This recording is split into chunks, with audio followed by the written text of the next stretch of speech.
making the case for Larry Bird as the GOAT. This is going to be very hard for a LeBron James fan. But let's do it. It's JAMEENOD and I'm back up in the building, giving y'all hot topics and reactions, and I'm feeling. Comment your suggestions and I got ya. And be sure to leave a like and subscribe to the channel. Oh my, I got another one. YouTube! This is your guy JAMEENOD. And oh my, I got another one, man. Hey! What's going on, guys? If you have been following me down this Larry Bird rabbit hole, it has been very revealing. He has risen from my number 8, number 9 spot to number 4. And that is huge for me. I never, ever changed my top 10. But after watching these highlights, I will be a liar to say that this guy wasn't him. And it reveals some other things as well. That LeBron James and Larry Bird are more alike than LeBron and Magic Johnson. And I think if LeBron James would have had Larry Bird as a mentor, tutor, LeBron would have conquered more things earlier in his career. There's just two distinctive differences between Larry Bird and LeBron. The first thing being athleticism. LeBron, of course, is more athletic than Larry Bird, and he uses more of a bully ball tactic to his game. Larry Bird difference between LeBron James. The difference, Larry Bird's confidence is crazy. It's unique type of confidence. And he's more of a natural shooter. More of a natural scorer. So with that being said, hit that like button. Smash the subscribe button. Because it's about to get wild, guys. Let's do it. The case for Larry Bird as the GOAT. The size of the court and the lack of pads or helmets give fans the most intimate experience of a team sport that exists. And because of the different styles that basketball allows for, players develop their own distinct identities and signature styles through their creativity, flair, and athleticism. And although no player succeeds alone, the scoring volume and two-way nature of the sport give individual stars a nearly unprecedented amount of control over the flow and outcome of a game. For this reason, players are constantly compared to their peers and to the legends of the past in order to answer the most hotly contested question in the sport: who's the greatest to ever do it? For many, the question is redundant. They believe in only one right answer: their answer. Others might have their own personal stance, but acknowledge one or two alternatives. But I believe that there's much more nuance to the question of greatness and more answers to it than you might think. By my count, there are 8 players in NBA history that have a substantial claim as the GOAT. It's a subjective thing, though. I can't give you a definitive answer. All I can do is make the argument. So today, I'll be making the case for Larry Bird as the greatest basketball player of all time.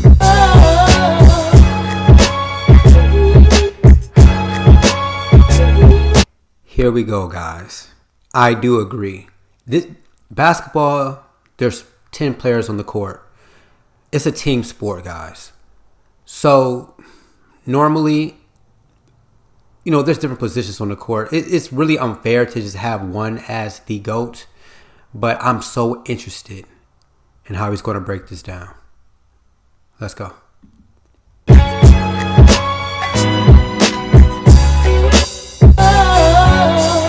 When it comes to basketball, Larry Bird is the smartest, clutchest player to ever play the game. Now, if you don't think that Larry Bird is the greatest basketball player of all time, you probably hate that I just said that. Those are the kind of talking head sport cliches that surely impact the game but are impossible to empirically measure.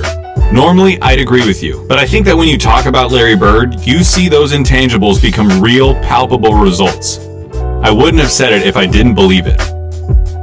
When Larry Bird was drafted by the Boston Celtics in 1978, the NBA needed saving. Attendance was in the toilet, the league had few marketable stars, cocaine addiction had several players in its grasp, and, most damning of all, playoff games were being tape delayed. Playoff games at the highest level of basketball were being put in the back seat for black and white movies and network reruns. But rather than join the Celtics after being taken 3rd overall, Larry Bird decided to return for his final year at Indiana State, a decision that would prove to be one of the most important in the history of the sport. Bird's final year saw the Sycamores tear through college basketball, going 33-0 before the national championship game. Bird, already claimed by the NBA's most historic and prestigious franchise, had established himself as the generational talent who would inherit the mantle of pro basketball. Indiana State's opponent in the national championship was Michigan State, captained by the immortal Earvin Magic Johnson. The Sycamores lost. And this is where it all begins. This was the perfect recipe. This right here, Magic versus Bird, starting from college. This was the beginning of the NBA coming into power, man. Championship to the more talented Spartans in the highest rated game in the history of basketball at any level still to this day. The stage had been set.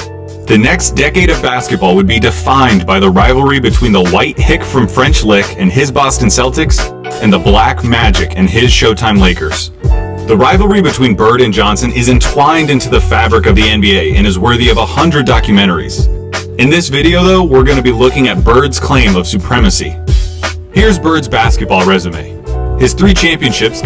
Okay, 3 championships, 3 regular season MVPs, 2 finals MVPs, 12 All-Star selections, 10 All-NBAs. Wow, that's pretty good. Perhaps the highest collective degree of difficulty of any player's championships. His 3 MVPs came consecutively, making him only the 3rd player to accomplish the feat, along with Bill Russell and Wilt Chamberlain. His 2 finals MVPs are misleading. He was absolutely the best player on the '81 Celtics, but he was only a sophomore, and his 15 points per game in the finals gave the media an excuse to exact a little vengeance on a legendarily difficult interview. His All-Star and first-team selections also come with the caveat that Bird only played for 13 seasons and missed all but 6 games of the '89 season following surgeries on both feet. I can hear you already. A 13-year career, and this guy is supposed to be the GOAT? What color of paint are you huffing, Clayton? Green, obviously. But hear me out. Yeah, Bird's career lasted about 2/3 as long as it should have. But what he did in that time was so impressive and so substantial that every basketball fan acknowledges that he's in the conversation as the greatest ever. Doesn't it matter that those 13 years saved professional basketball, delivered a disproportionate amount of memorable moments, defined the golden age of the league, and produced a career by which all other forwards, before or since, are measured? Bird squeezed every drop of talent out in those 13 years and made it seem more like 30. Yeah, you can't dispute that. You can't even argue that. Larry Bird, Magic Johnson, they saved the NBA. They made it what it is today. These players are getting paid. They're getting promo, because of these 2 players. If these 2 players never arrived, there would be no NBA. All right? Kind of like, we're seeing it again right now. Caitlin Clark, she's like the Larry Bird of the WNBA. Without her, I don't know where the WNBA would be at right now. Doing terrible. So, that should be a well-known fact, y'all. He didn't just leave his fingerprints on the game. He left so much of his DNA in the sport that it needed a cigarette afterwards. There's something to be said about the candle that lasts half as long but burns twice as bright. Those 3 MVP years stack up with any other run by any other player. I will put an A+. Man, let me see these. Those guys are crazy. Ooh. Sheesh. Bird season up against anyone's. What does an A+ Larry Bird season look like? A full box score, a blowout win, a nearly undefeated record at home, and a play style that could only be described one way: white. Larry Bird isn't just a white basketball player, he's the white basketball player. To describe Larry Bird's game is to thumb through the Hoops dictionary and pick out every cliche about white players. Unathletic, great shooter, good fundamentals, the whole thing.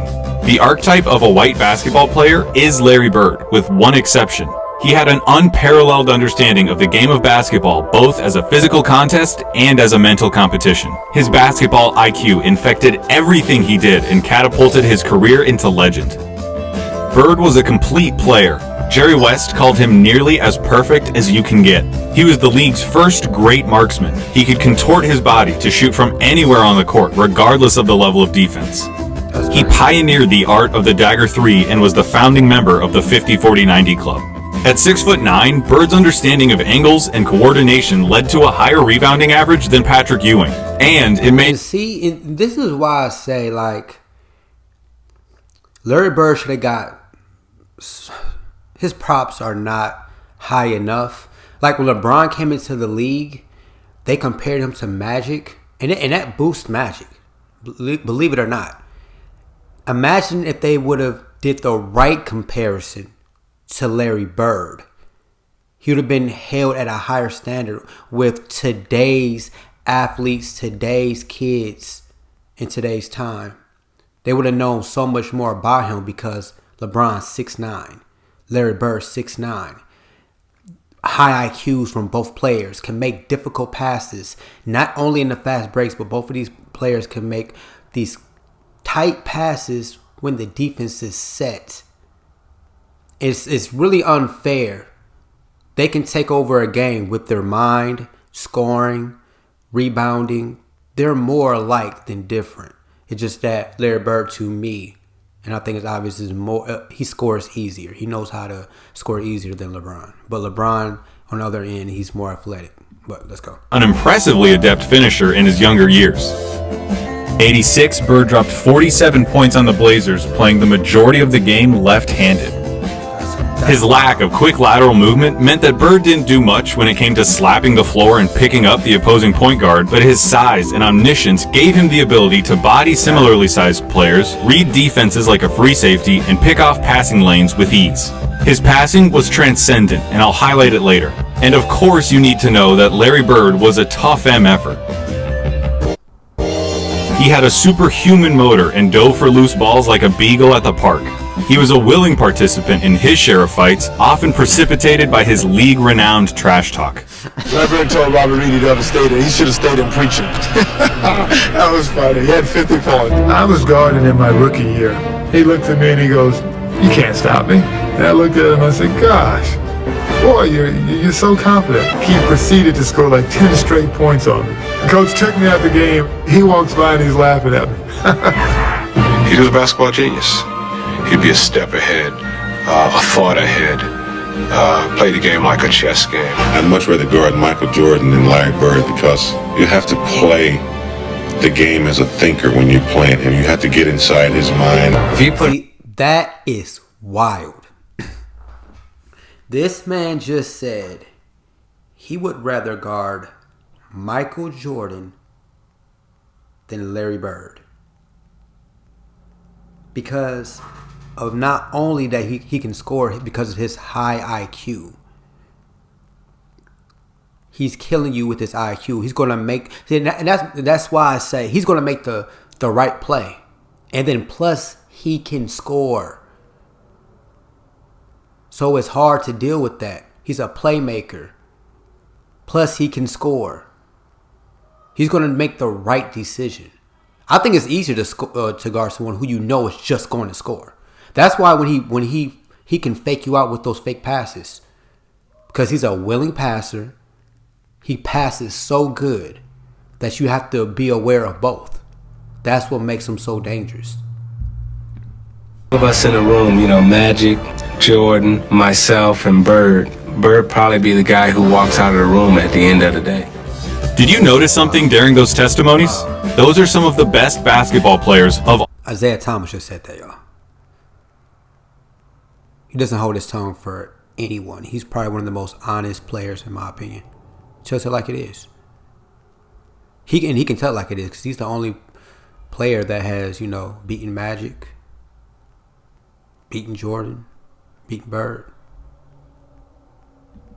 And they all sing Bird's praises like they were former assassins who had to go toe-to-toe with John Wick and they're just happy to be alive. Bird excelled during one of the most talent-rich periods in league history.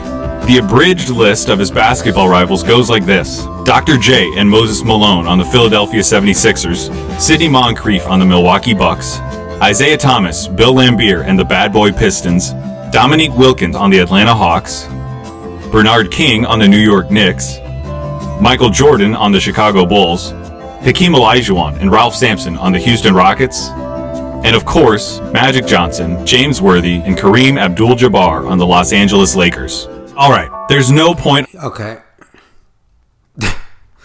Those players are so good. I mean, really good players, y'all.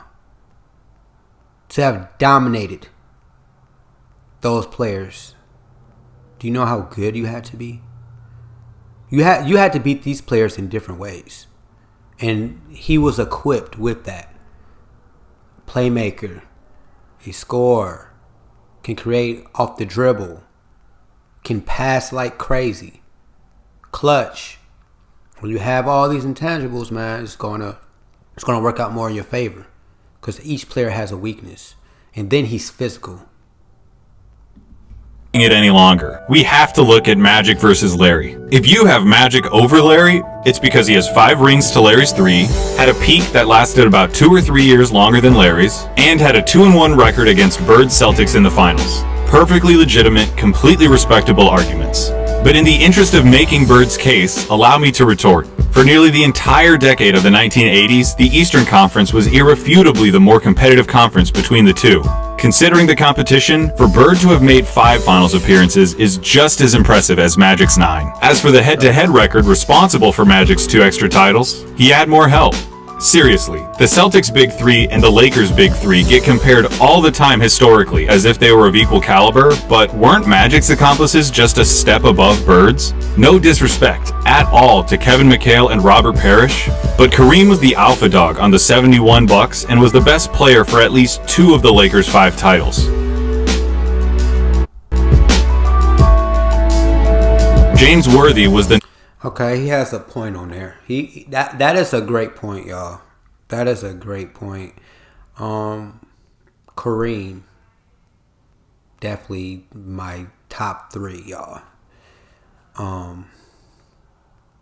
Was dominant. He had a shot that no one could stop. I mean, this guy won on all levels of basketball, high school, college, NBA. Leading scorer after he left the NBA. I thought that record would never be beat. Most NBA players would say that. Most people in general would say they thought that record's going to probably stand forever. So he has a great point on that. Like, Larry Bird, his help are nowhere near sniffing the top 10. Top 15. One pick out of UNC after winning a championship as the best player on a team that had Michael Jordan on it. Throw in the fact that Magic got to be coached by Pat Riley, one of the most brilliant minds in basketball history, and you could say that the Magic Bird argument comes down to one thing: luck. So if their careers come down to luck, the question just becomes who you would rather take. Now, I'm not making this video to tell you why you shouldn't take Magic. I'm making this video to tell you why you should take Bird. Not just over Magic, but over everybody. One thing that helps him is the fact that his play would translate perfectly into the league today. A 6'9" sharpshooting forward with eyes in the back of his head who averaged double-digit rebounds in an era against Moses and Laimbeer. He'd gobble up boards as a power forward. He'd be an offensive mismatch against everybody as a small ball center, and his off-ball skills and passing would pair perfectly with the flow of today's game. Add in his competitive mania and 3 generations worth of medical advancements, and we're talking about a player who could have stuck around so long they would have had to rename the league. As you've been watching these clips of Bird, I would hope that you would notice something. He always knows where everybody is. Watching Bird play basketball is like... Great point. Great point. Larry Bird could pass just as good as Magic Johnson. But this is the difference. And this is why I have Larry over Magic. Larry doesn't need as much help because he's not a pass-first player. He can get his own bucket.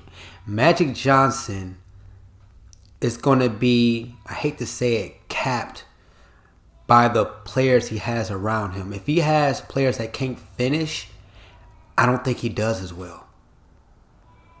Larry Bird, to me, is probably the most clutch player ever, and one of the most complete players ever, if not the most complete. But I have LeBron as LeBron, Larry, Jordan. Those three are probably my most complete players of all time. They can literally do it all, but Larry, LeBron just passed so much better than Jordan.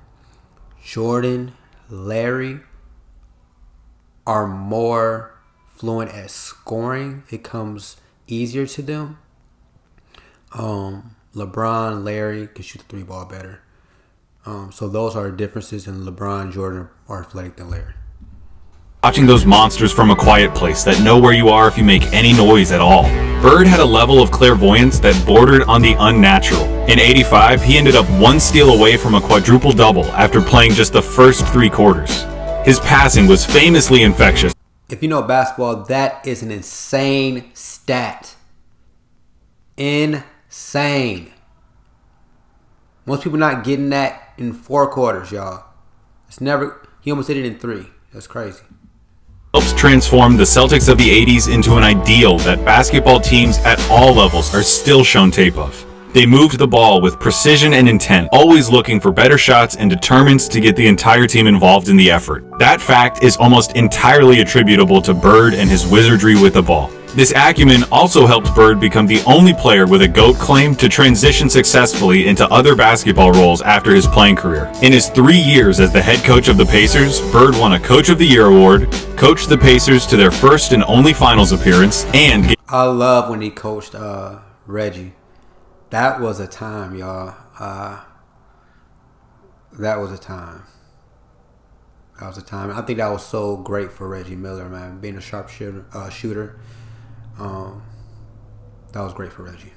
Michael Jordan as much trouble as he'd ever gotten in his career in the '98 Eastern Conference Finals. After moving into a front office role for Indiana, he won Executive of the Year in 2012, becoming the only person to have an MVP, Coach of the Year, and Executive of the Year award. On the court or off of it, inside and out, Larry Bird sees basketball as only he can. That intelligence also lent itself to Bird's defining skill, making the big plays. Remember, NBA players get paid to win games. James Harden is getting paid nearly $40 million this year because he's supposed to help the Rockets win games. Victory can be achieved in a lot of ways, and the win column doesn't care how it happens. As Mark Sinclair once said, "It don't matter if you win by an inch or a mile. Winning's winning." But when your team is down 1 in a crucial playoff game with 8 seconds left, and you need to hit a shot to stay in the series and keep your season alive, that's where players really separate themselves and earn their money. Love it or hate it, it's the players that come through in the big moments that live forever in our memories. Some players, for whatever reason, were never able to do it consistently. Some players were truly outstanding at it. Larry Bird was the best at it.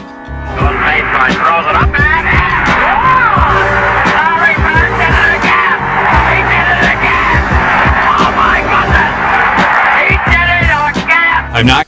This right here,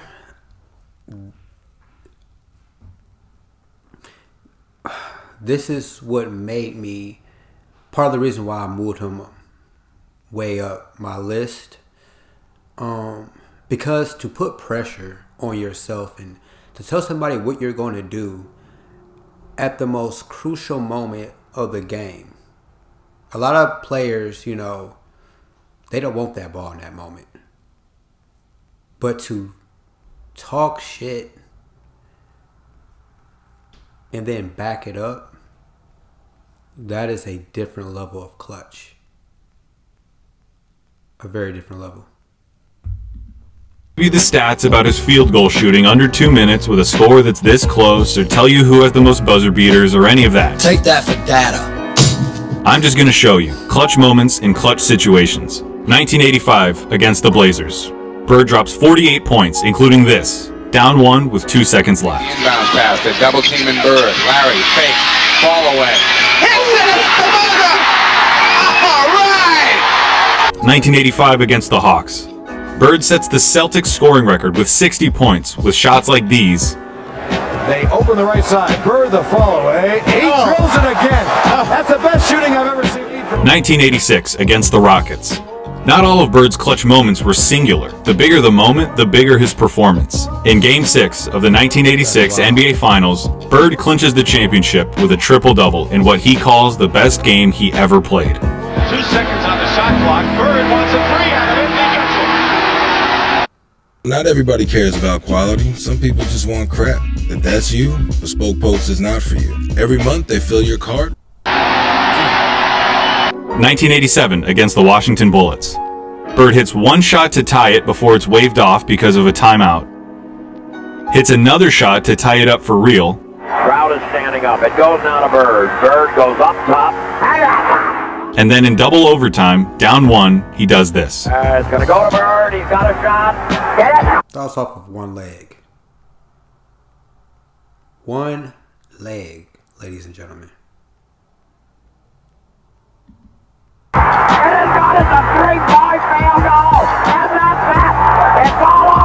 For 3 years, from 1986 to 1988, the three-point contest knew no other champion but Larry Bird.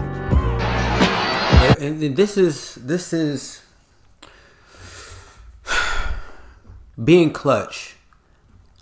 Kobe Bryant is considered clutch. He's not afraid to miss. But my only problem with Kobe when he takes the last shot is that they know he's going to take the last shot. He's not going to play make. He's not going to make the right play. LeBron James is going to make the right play before making the shot. Now, when it comes to being clutch, Larry Bird is honestly probably the most complete because he's going to do both. And it's going to be hard to stop because you know he's capable of making the right play. But at the same time, you know he's not afraid of taking the shot. See, he has the best of both worlds when it comes to the Kobe and LeBron. And Kobe's, I hate to say it, is not consistent. People remember those shots he made, but he missed a whole lot. Like, LeBron is actually more clutch than Kobe, guys. But if I had to say who I want to take the last shot, it would probably be, it would be Larry Bird. Then Jordan. Then LeBron. Then Kobe. In that order. He's still got to drop one here quickly. 14. This is a tie for the money. Yo! 1987 Eastern Conference Finals, Game 5. Tied at 2 games apiece against the Bad Boy Pistons, this enormous game would put the winner 1 game away from the NBA Finals. The Pistons are up 1 with seconds remaining. The ball goes out of bounds off the Celtics. Isaiah Thomas just needs to inbound the ball to win the game. Now there's a steal by Bird. Underneath the DJ. And that's what I'm talking about. He's the best of both worlds. He can make the play and he can make the shot. Unlike Kobe, Kobe's just looking for the shot. And that's my problem sometimes with Kobe Bryant. I remember there was a game against Chicago. Everyone in the building knew he was going to take the last shot.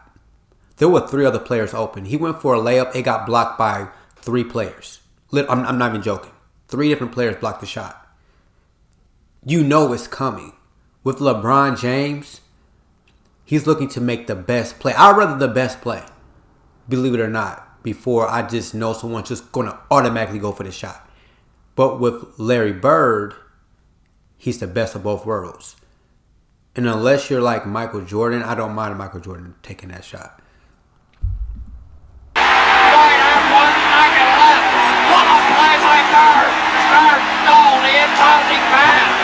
There are truly too many big games and big moments for me to go through without this ending up as a documentary. But that all leads me to this, what I really want to talk about. 1987, NBA Finals, Game 4 against the Lakers. LA is up 2-1, and the Celtics need to win to tie the series and stay alive. Bird hits a 3 with 12 seconds left to go up by 2. Bird goes for 3.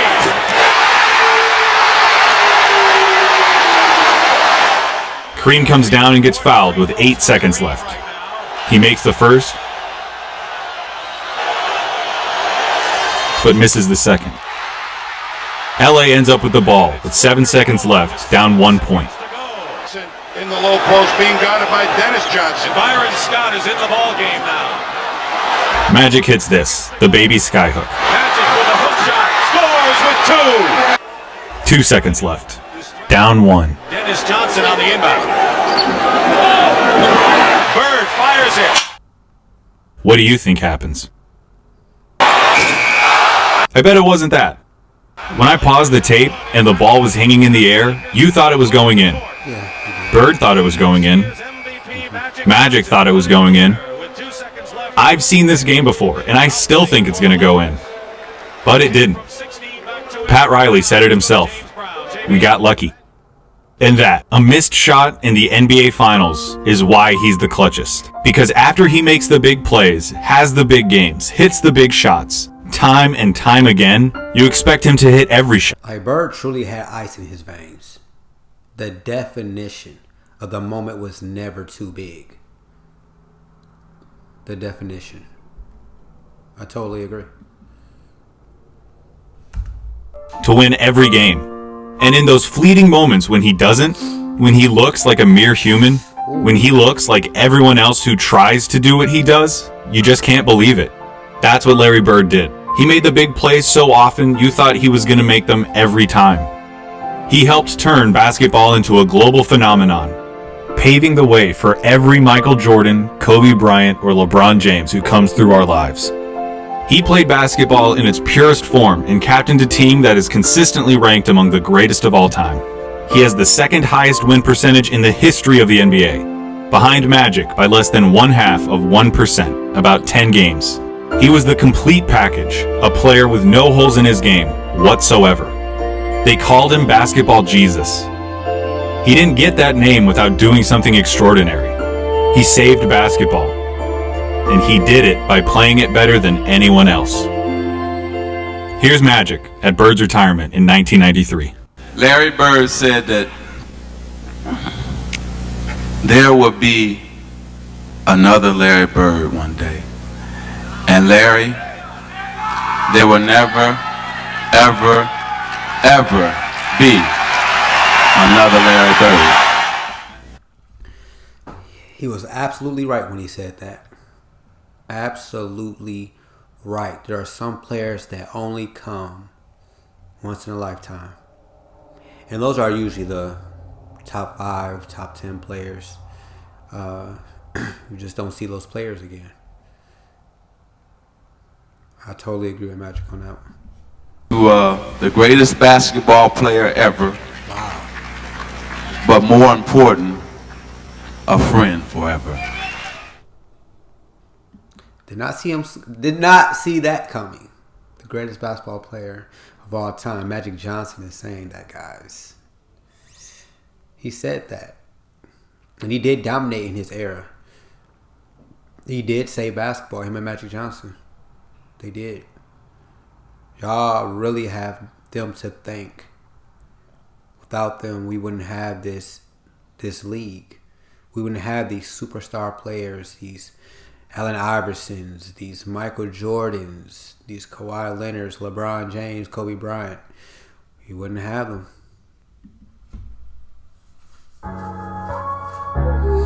Hey everybody, thank you so much for watching. This was a really fun video to make. Whew, guys, that was intense. I found out a lot of new things that I did not know. And I think of myself as a person who listens and takes in new information, digests it. And I am honest. I'm an honest individual.